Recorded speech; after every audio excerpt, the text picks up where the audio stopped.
Hello there, and welcome to the Trace3 video blog. I'm Kyle Gilliland, one of the Trace3 practice directors over security solutions.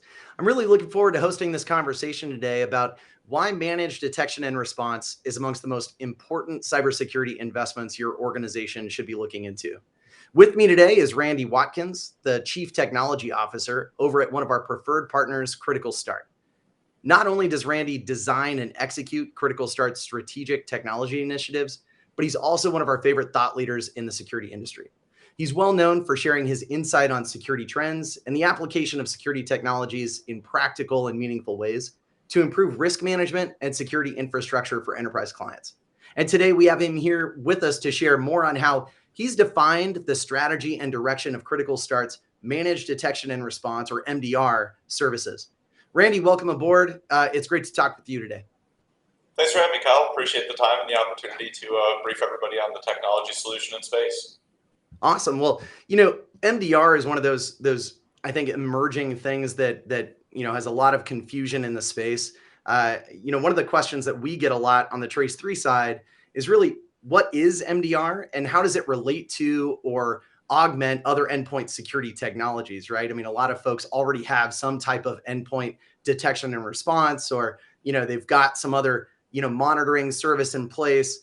We tend to tell our clients that it's really about taking that legacy antivirus technology, shifting to a next gen platform, but really pairing that with a managed service, someone who's going to be able to kind of respond to an incident, on the endpoint at the 2 a.m., kind of time frame, right? So that the organization doesn't need to. Tell me about, how you see MDR, how you explain the value prop to clients, and how Critical Start can help. Yeah, managed detection and response. I mean, to start off with the acronym, right? Managed detection and response. It's kind of like an evolution from the legacy models of MSSP. You mentioned moving from legacy antivirus to a more next generation platform, the newer EPPs and EDRs. Well, that shift had already happened. The problem was the expertise and the headcount wasn't able to manage those capabilities, right? So when you look at managed detection and response, what we really did was provided an augmentation for security teams that are having trouble attracting and retaining the talent to run those EDRs and EPPs and really recognize the return on investment that they were expecting when they moved from the traditional AV to more of the next generation endpoints. I think that's a great explanation, and something again that we see all the time. And I think I want to hone in a little bit more on that piece, right? I mean, you mentioned MSSPs, and I think when we look at MDR in general and what Critical Start does specifically, when we're talking to clients about this, we tend to get folks saying, well, I don't need an MDR because I already have someone monitoring my log data, typically some MSSP out there that's looking at their SIEM or maybe even hosting a SIEM for them. We usually try to explain that, they might be able to monitor the environment. They might be able to correlate incidents, and they might be able to tell you that there's something going on in the environment. But again, it's the organization, it's the client that's going to end up having to take the action. And to your point, they may not have the skills to go ahead and do that, or the bandwidth, right? So tell me about how your MDR solution, or MDR in general, really compares to the MSSPs out there. What's the value proposition? I mean, the big differentiator is the expertise that goes into the triage and then also the response capabilities. So we talk about SIEM. Log data is still very important, right? We can't collect all of the data from endpoints, but the evolution of endpoint to where it is today has definitely allowed us to centralize where we're doing a lot of that investigation, a lot of that detection. So through a SIEM, you can get a picture of what's going on, especially if you're collecting Windows host logs. But with an EDR, we can much more quickly diagnose root cause and then move to contain. And that's where MDR starts to separate itself from MSSPs. MSSPs historically were very compliance focused. It was, how can we get that checkbox for 24/7 monitoring? But with the cost of a breach starting to kind of surpass the risk of non-compliance, many organizations are saying, well, I need to up-level my risk mitigation techniques and my risk avoidance techniques. And they're looking at kind of MSSPs as being a little bit lagging in that space. So even with a lot of the MSSPs, they're starting to migrate towards MDR messaging. The problem is their technology hasn't really kept up with that. So you talk about SIEM's capability to detect. Absolutely, we leverage SIEM internally, right? right? We do have a SIM offering. We will tie into the organization's SIM to collect logs like authentication logs, email logs, important sources for detecting and responding to attacks. But when it comes to the actual response, that can't really be done through SIM. You can run some automations to do things like disable user accounts or contain hosts. But where MDRs are a little bit different is they're directly integrating with those technologies to increase to decrease the response time, decrease the attacker's dwell time, and really provide more remediation, more containment, and more value back to the clients, specifically when it comes to stopping the threat and containing.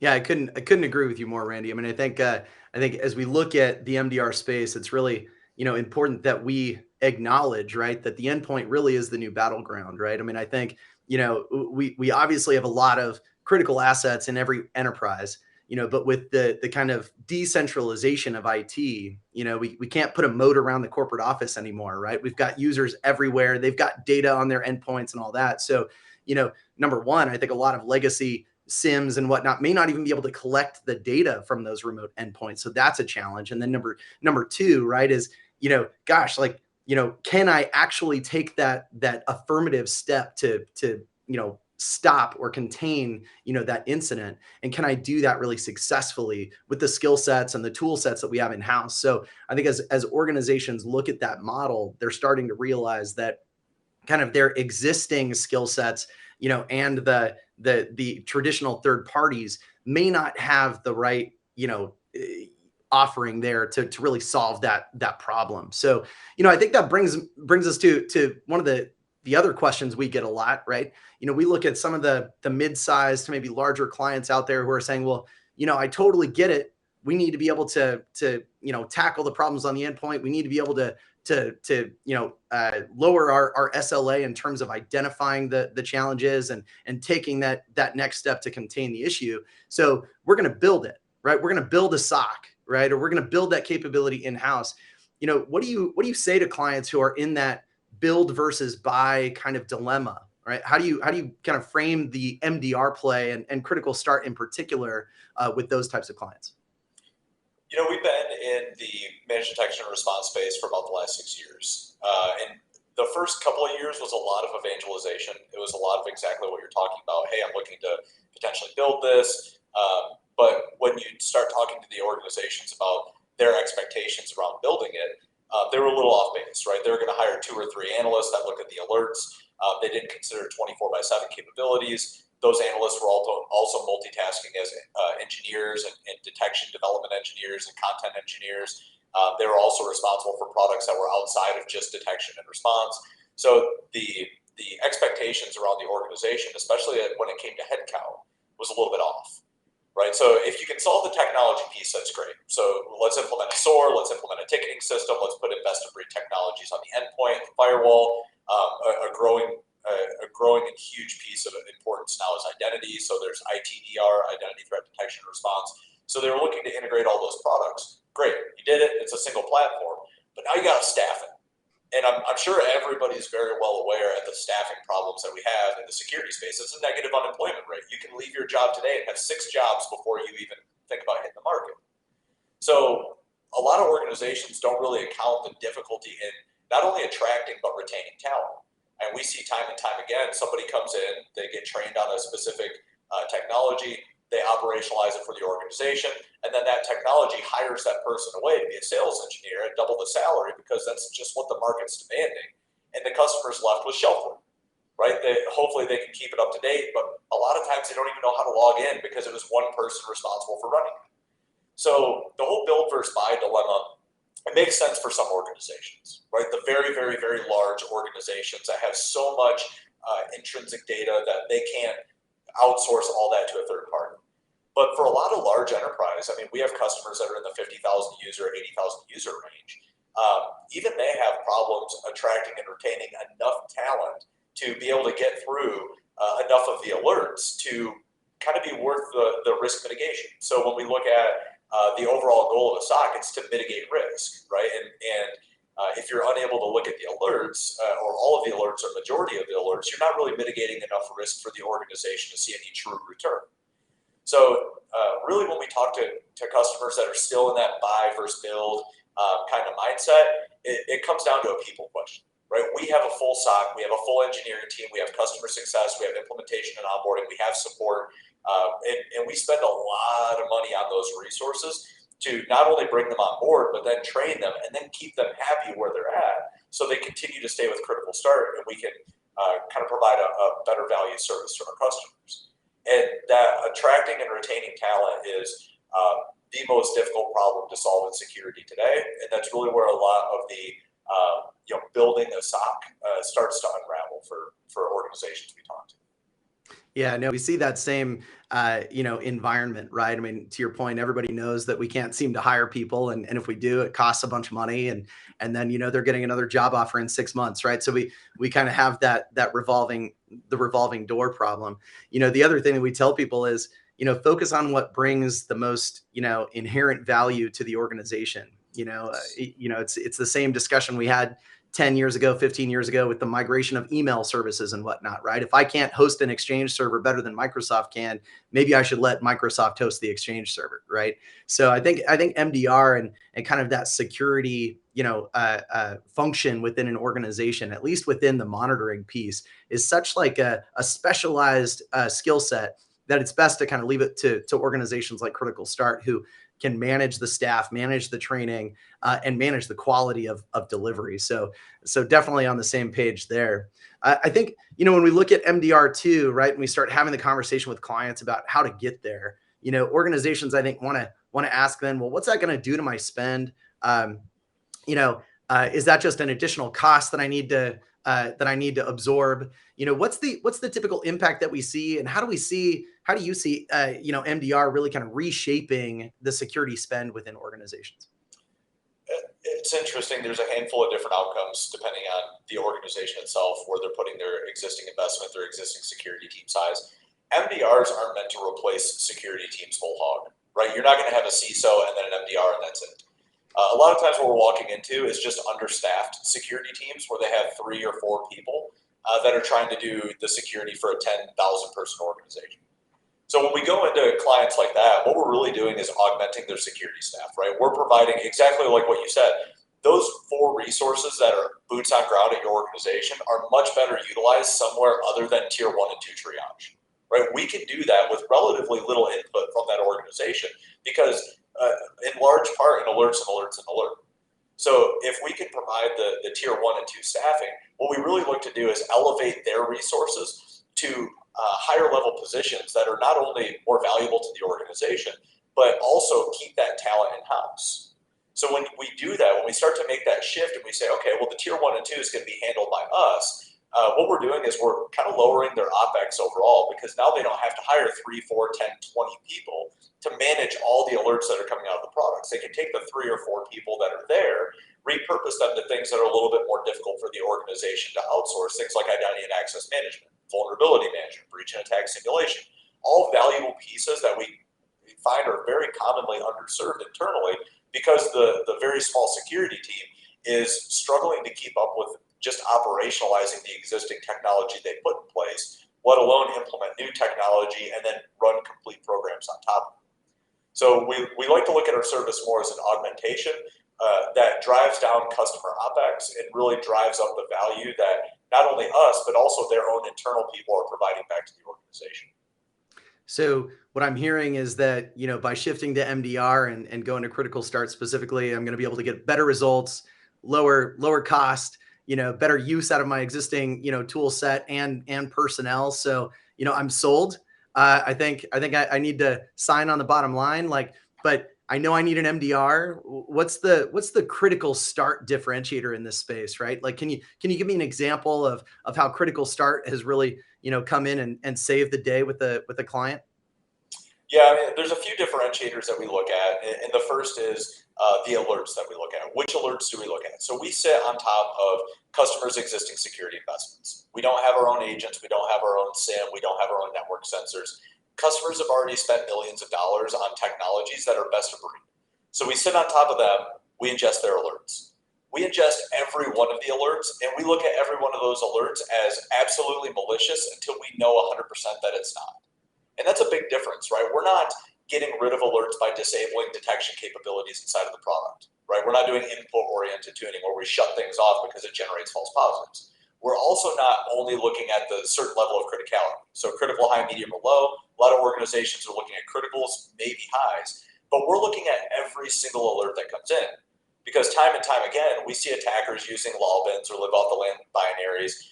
They're using kind of low and slow attacks, leveraging administrative tools and commands to move laterally, exfiltrate data, and then essentially blow up the environment. So, I mean, one kind of case study that I really like, we got called in to do incident response on an organization that they got encrypted with Ragnar Lockbit, right? And they had an MDR. The MDR detected that Ragnar Lockbit executed. They tried to contain it, but it unfortunately spread.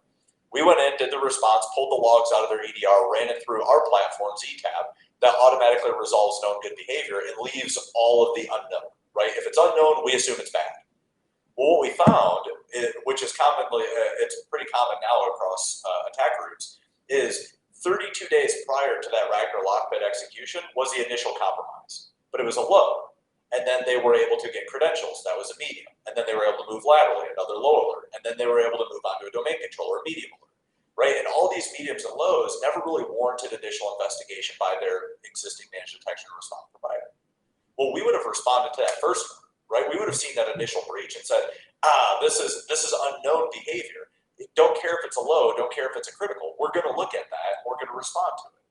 So a lot of threat actors now, they do interactive ransomware deployment, right? They get what they want, and then they nuke you with the ransomware just as a parting gift. So when we look at what our differentiators are, a few of them. One, we are resolving every single alert that gets generated inside the customer's product. Two, we're doing it in kind of world-class SLAs that actually have teeth behind it. So it's 1 hour TTD and TTR. If we don't meet that, there's credits. And then three, the way we interact with the customer is completely different, right? We lean on our mobile application. We have a mobile SOC application. Allows the customer to do everything from their phone they can do from the web. Which means when we escalate something to the customer, we say, hey, this is critical. We've isolated the host. You need to remove it from your network and nuke and pave. They can do all of the interaction with our analysts directly from their phone, regardless of where they're at. They don't have to log into a computer. They don't have to VPN, anything like that. It's very convenient. And what it ultimately does is allows the customer to respond more quickly and allows us to lower the dwell time of the attacker in the environment. So you don't get somebody who's been there for 32 days and then drops Ragnar Lockbit on their way out the door. No, I think that's absolutely huge. I mean, we see that all the time, right? Somebody's calling because, the house is on fire. What they don't realize is that, the oven started, like overheating, a month or two ago, right? And they just shut it off, right? The problem would have been avoided altogether. And I think just, stopping that dwell time or limiting that dwell time is going to be really huge. So I think your model, provides a massive benefit to our clients and other organizations out there. And I think overall, right, what I'm hearing is that this is really a better together story. I think, we work really well together, Trace3 and Critical Start, right? Trace3 offers a lot of pre-breach and post-breach services as well. And we oftentimes bring Critical Start in to augment our incident response because you guys are the experts in the space. And we can come in and provide, our clients with an MSSP evaluation. What is the best fit, right? To your point, sometimes it might not be MDR. Sometimes it might not be Critical Start. We happen to think that you kind of, serve a really large swath of the market. And I think that oftentimes you're going to win out, right? But Trace3 can offer that kind of evaluation service, make sure that we pair the client with the right partner. And then, when we do bring Critical Start in, the customer can be confident that they've got the right player in place to be able to stop those attacks earlier on than those competitors. And then on top of that, post breach, they can bring Trace3 on, knowing that we can bring you guys in at any point in time to really help, contain that incident and bring really confidence to the executive teams and whatnot at the clients, so that they're feeling good, about really what is otherwise a horrible incident. So really appreciate your time and the insight there, Randy, on MDR as a whole and Critical Start specifically. This has been a really great conversation. Yeah, really enjoyed it, Kyle. Appreciate it for having me on. Thanks again, and look forward to working with Trace3 more in the future. Awesome. Well, everybody, thanks for joining us here, today, and look forward to next time.